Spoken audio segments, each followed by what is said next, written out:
Market Journal, television for agricultural business decisions, is a presentation of the University of Nebraska-Lincoln's Institute of Agriculture and Natural Resources. Promotional support is provided by the Nebraska Farmer Magazine.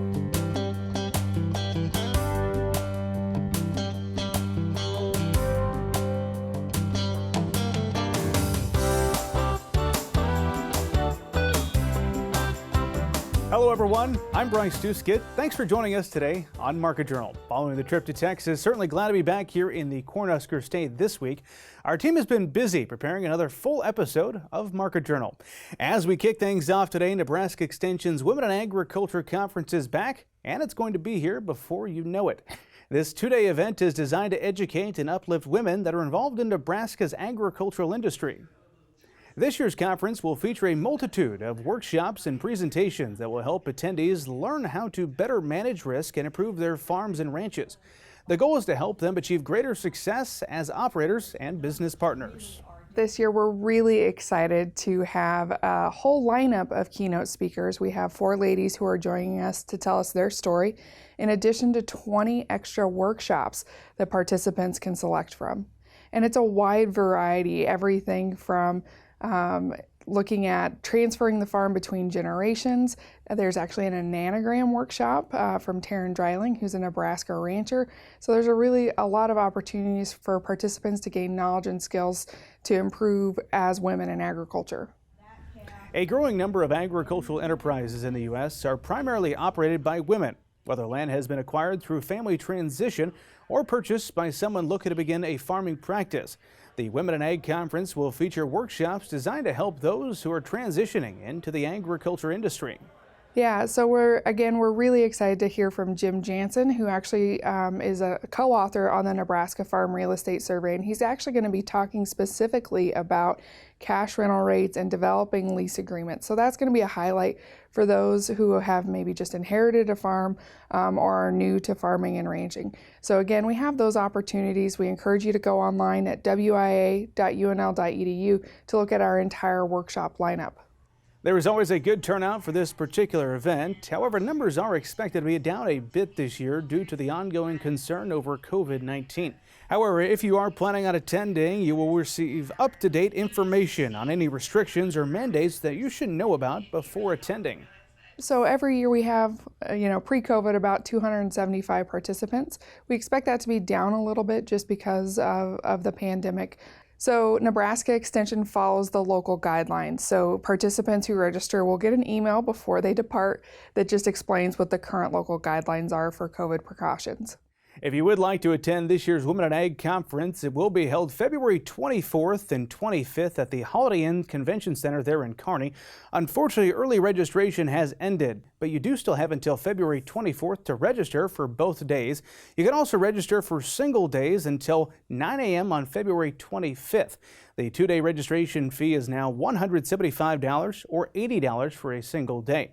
If you'd like more information on registration or perhaps booking a hotel room, you can find everything you need to know online at wia.unl.edu. We've also taken the liberty of posting some helpful links there to the Market Journal website. Over to the grain markets now. The grain complex continues to show strong momentum. Supporting prices are a variety of factors, including the drying South American forecast. On Wednesday, USDA released its February crop production and World Agricultural Supply and Demand estimates reports. Shortly after the reports were released, we had the chance to visit with Jeff Peterson. He's the president of Heartland Farm Partners. We began that conversation with Jeff by asking him about the most important numbers from those reports. Yeah, I think probably the most important numbers, first of all, started taking a look, at what South American production was doing, and probably more importantly on Brazil and Argentina. And then we also had to keep a very close eye on how did those ending stock numbers end up, in the U.S. So those were the most important numbers that we were really watching. So what did you find in this month's report, Jeff? Probably about as we expected. We knew USDA would bring numbers down, but we really didn't think they'd probably bring them down as much as what the trade was expecting. So you start off on Brazil, and we know within Brazil there's some really good yields in places, but the crop has been hurt in southern Brazil. Mato Grosso do Sul, Paraná, Rio Grande do Sul, they've all been hurt. They are just too dry. And that was reflected in the numbers. You know, they came in at 114 million on the corn side, on the Brazilian corn number. That was slightly higher than what the Dow Jones estimate was looking for. They were looking for a 113, but something we got to keep in mind on the corn side is that last year that ended up being 87. So it looks like we're still going to have quite a bit more corn than we did a year ago. Main reason for that, though, Bryce, is the fact that these type of weather conditions are impacting that first crop, and that first crop only makes up about 25% of what their overall production. Too early to tell what that safrinha crop is going to be. And then you move over to the beans and you come in at a 134 million metric tons.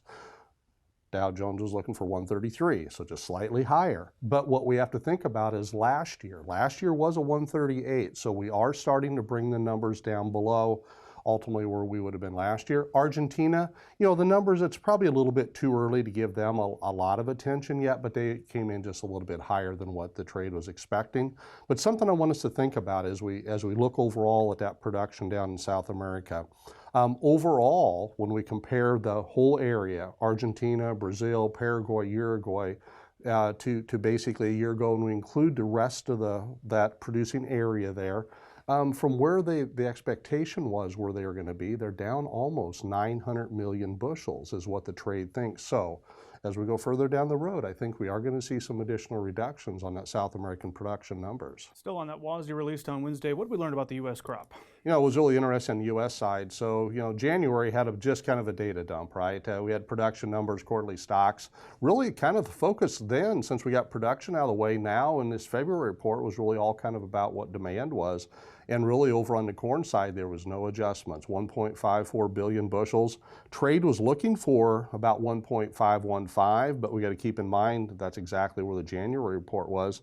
Now, we did go ahead and bring down the number slightly as we were looking at the soybeans ending stocks out of the U.S. That came in at 325, so that was compared to 350 million bushels in last report. Trade was looking for about 314, so slightly higher there also. And what we ended up seeing there is they made the adjustment on the crush side. So, and we thought they probably could adjust the crush higher. I mean, as we dig into the monthly numbers, we would say that basically where we're tracking would support that we probably need to see a bigger crush yet down the road. What we took a look at, though, is at what's happening on that meal demand, you know, side. So what are they doing with the extra meal that's being produced? And that actually was hitting the export side. So didn't raise the domestic usage, went right to exports, which be interesting to watch down the road, because if Argentina's numbers continue to go lower, they're the #1 exporter of soybean meal and soybean oil. That could be optimistic for some additional crush increases down the road. As we go down the road here in the U.S., we also do think we should see some increases on the export side on both the corn and the soybean side, and a lot of that's going to be because we're going to end up having less production coming out of South America, so we shouldn't have as much competition as what we would have had the past year. Jeff, as you and I had this conversation on Wednesday afternoon looking at the close to settlements, March corn, we're sitting about $6.50, soybeans knocking on $16 a bushel. What's going on in these markets? You and I were talking, this is kind of craziness out there when you look at these numbers, right? Yeah, it really is, and it's really what the market's doing, and the market's doing exactly what it always does. It's looking down the road. If we were to take our current stocks to use ratios, Bryce, they don't support where these numbers are at, but what we know is the trade is expecting basically some smaller ending stock numbers in the U.S. and the world as we go down the road. And if you really take a big picture view and say, okay, really what's going on out there? Well, we've got a supply problem in South America, okay? In addition to that, there's also a surprise on the world veg oil side when Indonesia ended up saying, you know what, we're not quite sure yet how much we're going to end up exporting. We're going to keep some more of that palm oil for our domestic use, try to cool those prices down. But then the other side of that we have is we've got the whole demand side out there, and you got the renewable diesel that we've talked a little bit about, and there's more plants come online there. And then also we're hearing about more crush capacity being built in Nebraska and also some other states. And so you've got all that come together to kind of surprise you from the demand side, and you bring that all together, the market's saying, you know what, we're not quite done here yet. And I don't think the market's done yet. I don't think we've seen the highs on old crop or new crop yet, Bryce. A big thanks to Jeff for his time and expertise on the grain markets this week. We'll turn our attention now to the livestock markets. As you know, we were in Houston last week for the annual Cattle Industry Convention and NCBA Trade Show. It was at the trade show that we had the chance to visit with DTN Livestock analyst Shayle Stewart. Last week, the latest cattle inventory report was released, which added some optimism for cattle producers that higher prices could soon be realized in the cattle industry. We began the conversation with Shayle by asking her about the conversations she was having with producers as they attended this year's convention. We're here at the NCBA Trade Show, catching up now with Shayle Stewart of DTN. Shayle, good to have you on the program. Thanks for joining us. Hey, Bryce, thanks for the opportunity. While we were both down here in Houston, we might as well do an interview and talk about the cattle market because that's been the highlight of the entire event. We've had a lot of extremely bullish reports come out, and so I know cattle producers have been chatting about the markets, the trajectory, both short-term and long-term, so I figured we might as well as too. Well, let's talk about that. Folks, of course, walking by here at the DTN Yes. booth at the trade show. What has been the sentiment of the cattle producer this past week? Ooh, good question. And honestly, the cattle inventory report couldn't have came at a better time. This past week, cash cattle started trading stronger as well. So not only did you have the extremely bullish cattle inventory report for those who are looking to sell, maybe not extremely bullish for those looking to buy, as those female prices are obviously going to get higher, given that we saw an extreme reduction in the beef cow herd and also in the beef replacement heifers. So honestly, producers have been really excited, those who have cattle to market this upcoming year and for the years ahead, just simply as supply and demand economics start to weigh in on the marketplace. Obviously, fewer beef cows means that there's going to be fewer calves to market in the fall, and given the heightened demand that we've seen both here domestically and internationally, we expect that those prices are going to be stoutly higher than what they were last year. That report showed 2% less inventory than the past year. I think the producer question has been, okay, so what are the factors we need to be watching over the next year to see if we continue to see that herd liquidation? What are your thoughts on that? You know, I really think that the cattle inventory report was a highlight and an absolute representation of the drought liquidation phase and cycle that we see producers enduring now. So obviously, you know that drought really impacted much of cow-calf country in 2021. But honestly, as we look to 2022, given that feed resources were so depleted this last year, we're most likely going to see in the 2023 January report that we're in a liquidation cycle, and then that's not going to be the end point at that 2022 saw. It's likely that next year we even see a reduction in our beef cow numbers. So as you mentioned, it was a reduction by 2%, but we are at the lowest that we've seen beef cows in the United States be for the last 7 years. So that 2%, that sounds significant, but really I think it's more important to hone in on where that number aligns in the past years. And like I said, we are at the fewest beef cow numbers that the U.S. has had in the last 7 years. So that, as we look forward here, especially here at the convention, the conversation has been this relationship between the producer and the packer, kind of that leverage conversation. How do you see that moving forward here in 2022? The conversation has at least been the producer might have the upper hand here soon, right? You know, the producer is always going to have somewhat of an uphill battle given that it's so monopolized on that upper level. But thankfully, there are going to be more dollars on the table that producers can look to take. And I think that they're going to see that. They're going to see that in 2022, 2023, and potentially even 2024 as we look at the trajectory about what a smaller cow herd means. And so as packers see this robust demand, like I said, both internationally and here domestically, they should be able to justify paying more for fat cattle, and then feedlots should be able to justify paying more for feeder cattle. So I think the producer is going to see higher prices and robust demand on their level. You mentioned the drought situation. You call Cody, Wyoming home. Yes. Talk about how things look around your area of the country.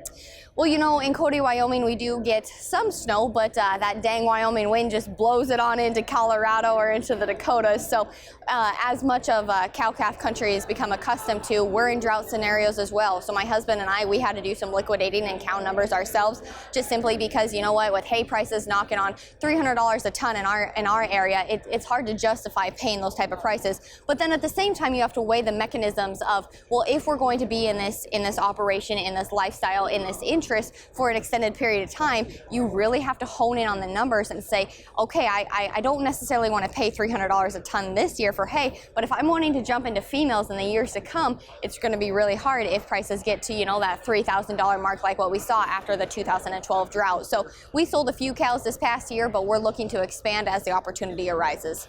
Here on Market Journal, we like to give our analysts the final word. Last thing you'd like to leave our viewers with this week, any particular advice you'd like to leave them with? Actually, the advice that I just shared with you is probably, I think, one of the most important things that we conceptualize moving forward. You know, drought conditions are really pressing, but it's important to remember not only do we have to look at it from a short-term perspective, but also as a long-term perspective. So many folks we can learn from the 2012 drought, which hindered and really was a detriment for so many southern producers. But we need to remember that what came after 2012 was the market high in 2014. And so as we look at the cow-calf industry and feeder cattle to market in the years to come, let's remember that there's a lot of dollars to hopefully be gained in the next couple of years, 2022, 2023, 2024. And so we need to try, if we're going to be in this market for an extended period of time, to really be able to have something to market in the years to come. So if you can, justify keeping those cows to the best of your ability.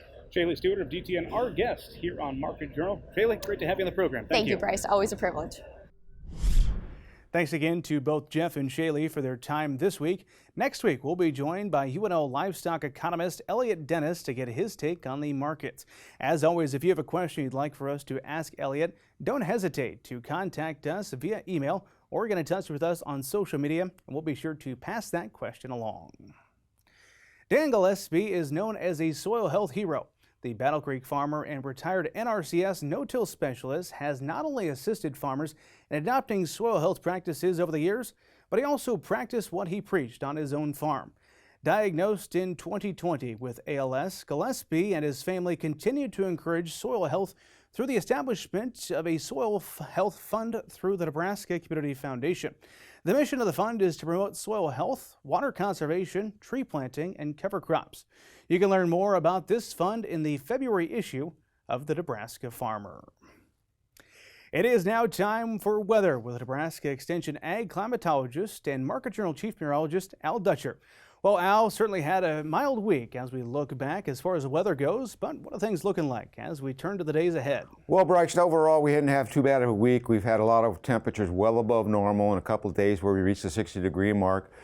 Every time we got a frontal boundary passage to cool us down slightly, we had to deal with these high winds, and the only precipitation of any consequence that was received was really in the northern half of the Panhandle. And looking at the NE rain network, anywhere from a trace to upwards of 9/100ths of an inch of moisture.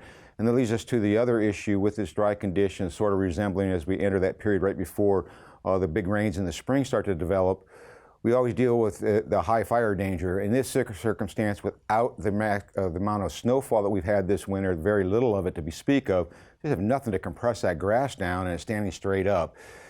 And with these dry conditions and these warm conditions, with perfect ingredients for significant outbreaks of fires if the initiation is undertaken. So be very careful over this next week. We don't look like we're going to see much in the way of any significant moisture. So this high fire danger is going to continue at least for another week before we start to see a change in the pattern with storms coming in from the western United States. So let's take a look at the upper mountains and see what we expect over this next 7-day period. And the first thing I'll draw your attention to is that we're going to have some cooler conditions this weekend as we have a trough building over the Great Lakes, and it's going to pull some nice cold air on the backside of it, really clipping more of eastern Nebraska than western Nebraska. But overall, we're going to be considerably cooler than earlier this week. Low pressure in the panel has no moisture to work with. All of the moisture is to the east and to the north, and really it's disorganized and kind of flurry activity. By the time we get to Sunday, we'll start to see the shift of this trough a little bit toward the east, and that'll allow some warmer air from western Nebraska to start moving in. So instead of being in the 30s, we're probably going to be more in the 40s for the western two-thirds of the state and mid to upper 30s in the northeast, with snow flurries basically across most of the eastern and central corn belt. Now, as we get into Monday, we start building high pressure into our region. We're going to see a nice warm-up as the low pressure starts to develop over the western United States. That will allow southerly breezes to start flowing into our region, and we should bump up into the 50s with some 60s out in southwest and south central Nebraska. By Tuesday, this upper air low looks like it wants to cut off from the main northern jet stream. So we're going to see downsloping flows, fairly warm conditions, primarily 50s and 60s across most of the southern half of the state, more likely in the 50s across the north. We start to see some precipitation out west, but nothing organized across most of the central part of the country. By Wednesday, the GFS model basically takes this low very deep into the southwest. Do see a surface low starting to develop in northwestern Kansas. Whether or not this system will make it into our region is the remaining question, as we have cold air that's pushing in from the north sometime during the day, late Wednesday. And as those two meet up, we'll start to see an organization of a storm system somewhere over south central portions of the Mississippi River Valley and the low pressure over southeastern portions of Iowa will bring wraparound precipitation. So if this heads a little bit farther south, we're going to miss out on the precipitation. A little bit farther north, we'll see a more significant moisture in the portions of east central and southeast Nebraska. More importantly, on Friday, we see another blast of cold air over the Great Lakes region. Warmer air starts to return into our region on the backside of this high pressure system that's pushing in behind this frontal boundary. So we'll start to see a gradual warm up, and that may continue in through next weekend and all the way through the 22nd. So if we look at the 8 to 14 day forecast for the pictures from Thursday to the following Tuesday, showing above normal conditions. With that low coming in from the southwest, we may see a little bit less of these above normal conditions across the southern plains. And more importantly, precipitation-wise, widespread precipitation over the eastern half of the country. This might shift a little bit toward the northwest depending on the track of that low pressure system. Thanks, Al. Finally today, we're all excited for spring and the sunshine to arrive. Some of us more than others. That's because those who've made the investment in solar are anxious to see the benefits that this technology can bring to their operation. We caught up with Michael Shonka, owner of Solar Heat and Electric, to find out just how solar can turn into savings for agricultural operations. Market Journal Mike Straub brings us this story. Solar energy has been slowly reaching the ag market here in Nebraska, and one of the newest trends is solar hot water. Solar is a very interesting technology. They're making many incremental jumps in the technology on a constant basis. So what we're seeing for new applications now is that in Nebraska, it's finally reaching the ag market. And one of the predominant products that's there for solar is solar on roofs of confinement buildings and shops. And then the second one is solar hot water systems being integrated with radiant floor heat in the slab on grade construction for like a shop or a pig farrowing house or some kind of a building like that. So solar hot water has been an underappreciated technology that I think is going to have a renaissance here as far as one of the trends in solar. One benefit of solar electric systems is that they are very scalable. Target generation and available investment are two considerations when figuring out your target size. One of the benefits of solar electric systems is they are very scalable. So if you have a certain target amount of generation you want to make, you have a certain amount of investment available, those kinds of things can all be floated into the mix and come out with your optimized system size. So one of the considerations is the tax credit right now of 26%, which has recently been renewed. So we're seeing that there's an interest on a commercial basis, and particularly because farmers now have had actual crop prices that are making a credit for them, and also they need depreciation. So you can actually pay for your solar system in less than 5 years using the particular financial tools available to the commercial market now. Making a yearly account of how much energy you use could be beneficial when determining if solar energy is right for you. You want to consider solar after you've had an examination of your conservation. Have you done the basic things in conservation to reduce your consumption of energy, whether it's hot water or whether it's electric, whatever it might be. But then your second one is how much energy are you actually using? So make at least a year accounting of that, and you can determine fairly quickly if there's a need for solar or solar availability. So you can look at it, our climate is pretty well determined that we're in the top 10 or so percentile of the country as far as availability of sunlight and the practical use. In our public power, one of our great unappreciated venues and economic drivers of our state has been very forward in their thinking about solar most recently, and they've been incorporating and encouraging its use throughout the state. Two main concerns with solar panels are hail and maintenance. However, solar energy panels are reliable against severe weather and require very little service. I'd say there's a couple of concerns people really bring up frequently, and one of them is hail. And I think it's important to consider that hail has to be at least golf ball size or larger, coming from the right direction, etc. Generally, this is going to be covered under your insurance policy. If it's on a roof, you'll be getting a new roof before your solar collectors are damaged. So there isn't really an issue about hail damage as being, although it is a problem in our state, it isn't going to be that big of a problem for solar. Solar systems are extremely reliable. Also, the systems require virtually no service, no maintenance to them.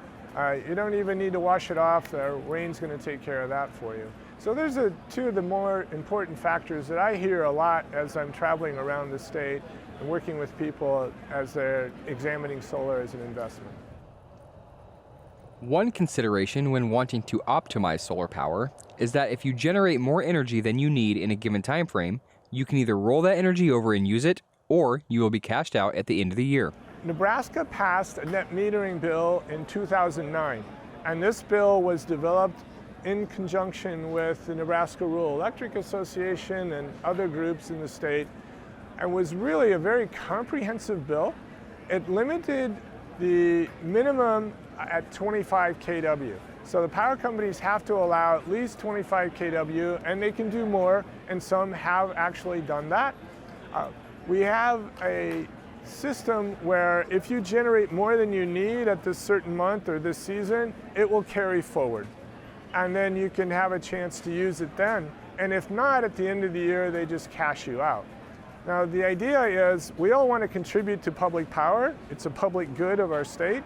And so you want to undersize your system somewhat so that you are still paying into the utility. And I think most people look upon this, if they're going to optimize an investment, that's the considerations that they would be making. Solar energy is relatively new in Nebraska agriculture. However, taking the right steps to determine how much energy you use in a specific time frame, your target generation, and how much you want to invest could determine whether it's right for your operation. Reporting for Market Journal, I'm Mike Straub. Thanks for that report, Mike. If you'd like more information on current solar topics, you can find a plethora of information at cap.unl.edu, or of course the CropWatch website as well. The URL is cropwatch.unl.edu. That is going to do it for this week's show. Remember, if you missed a story, you can download the Market Journal mobile app, or you can follow us on social media to join in on that conversation. We hope to see you back here next week. Until then, I'm Bryce Duskett. Thanks for watching. Join Market Journal online at marketjournal.unl.edu. You can also follow us on Twitter, Instagram, and Facebook. Promotional support is provided by the Nebraska Farmer Magazine. Market Journal is produced by the University of Nebraska-Lincoln's Institute of Agriculture and Natural Resources.